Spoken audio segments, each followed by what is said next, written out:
Get crazy, get wild, let's party, get loud. If you wanna have fun and do something, if you wanna have fun and do something, get crazy, get wild.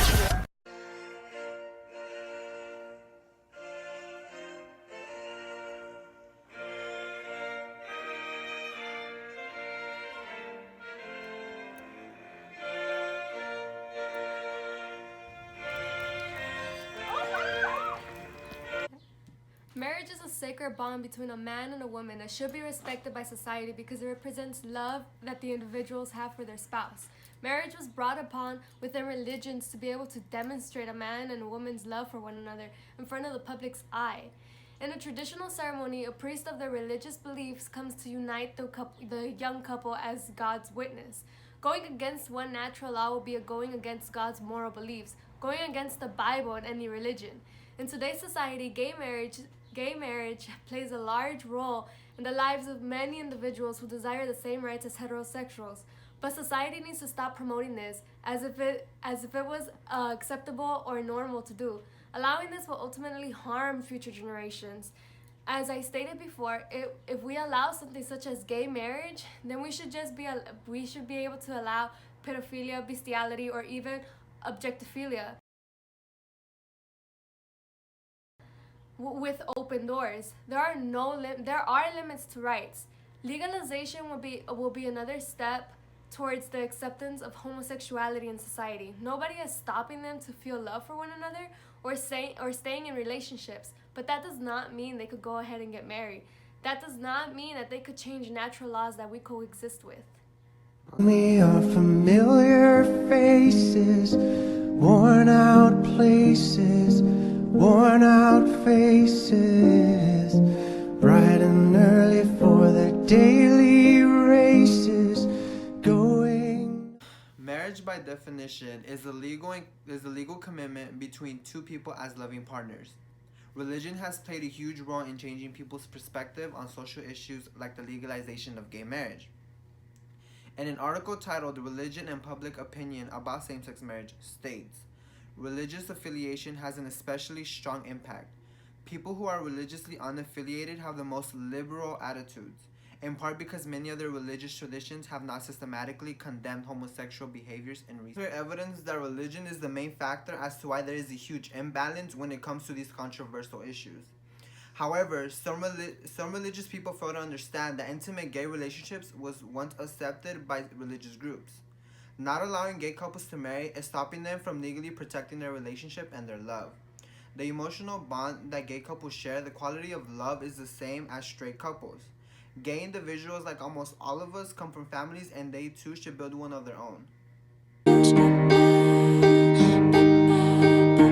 Even if I tried, even if I wanted to, and I can't change. How do you feel that kids are growing up with their parents of the same sex, growing up to question their own sexual orientation? Actually, according to a report by the American Academy of Pediatrics, it states, a growing body of scientific literature demonstrates that children who grow up with one or two gay and or lesbian parents fare as well in emotional, cognitive, social, and sexually functioning as do children whose parents are heterosexual. Gay couples pose no harm to children. The religious morals and beliefs that have been implemented in our lives have determined our way of thinking, which is why so many oppose same-sex marriages. Do you believe it is fair for a child at the age of 12 to begin to question their sexual orientation only because they are exposed to the same-sex relationships all their life? Do you really believe it's fair to put a child at the age of 6 to be bullied for a life that they did not have any intentions to pick? Being straight, gay, lesbian, or bisexual is not something that a person can choose or choose to change. Children don't choose their sexual orientation any more than they choose their eye color and height. These types of sexual attractions begin to arise during the hormonal changes of puberty. That's just a cycle of life.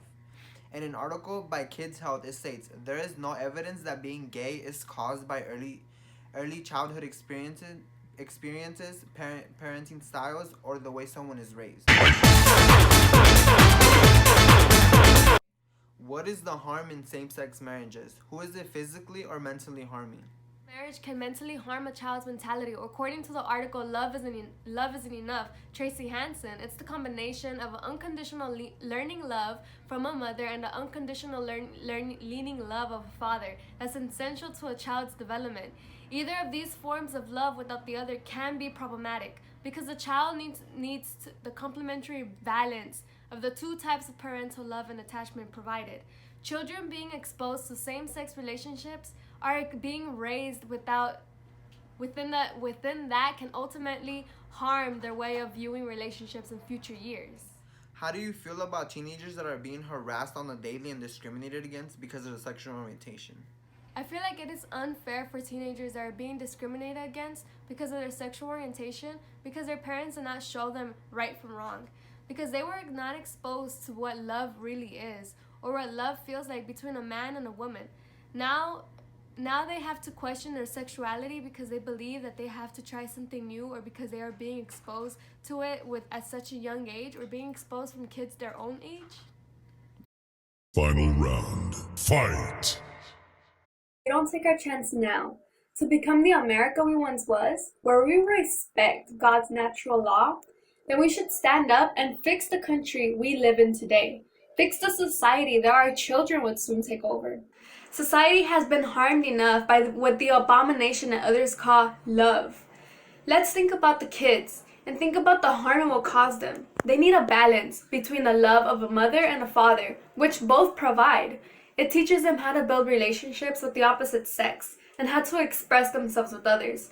Growing up in a household where they're exposed to a mom and a mom never gives them a chance to know what real love from a father comes from. Yes, I understand. Not all fathers are the best, but we still need that fatherly love, because two mothers can never provide what a father can give. Two mothers can never be the father that a child needs, but yet two fathers can never provide a love that a mother can provide, or the amount of affection, or build the special bond that many children have with their mothers. A child needs the healthy balance between a mother and a father, and that's what society needs. What society needs is we need to what we had once had. We need to live by the natural law, where a man and a woman were made for one another. If God would have truly wanted the same sex to grow into a family and love each other, then he would have created Albert and Adam, or Eve and Emily. But he didn't. God created Adam and Eve because a man and a woman were built for one another. They were built to love and reproduce. Without that, our world would perish. And our children would grow up to believe that it's okay to stop reproducing just because they are in love with the same sex. Yes, I do understand. Love is love. But if we're not ready to fully accept objectophilia, pedophilia, or even incest, why accept gay marriage into our society? Why not just keep what we have now? A man and a woman, and that's that. Those who are in favor of same-sex marriage will continue to push for what they perceive as their rights. Some will want to have civil marriages or even religious ones. One solution that will satisfy everyone will be having those who want to get married to go to a judge for a civil ceremony, and those who want a religious ceremony should have the right to do so as well. This solution follows all rights from the Constitution as well as protects everyone's religious freedoms and consciousness.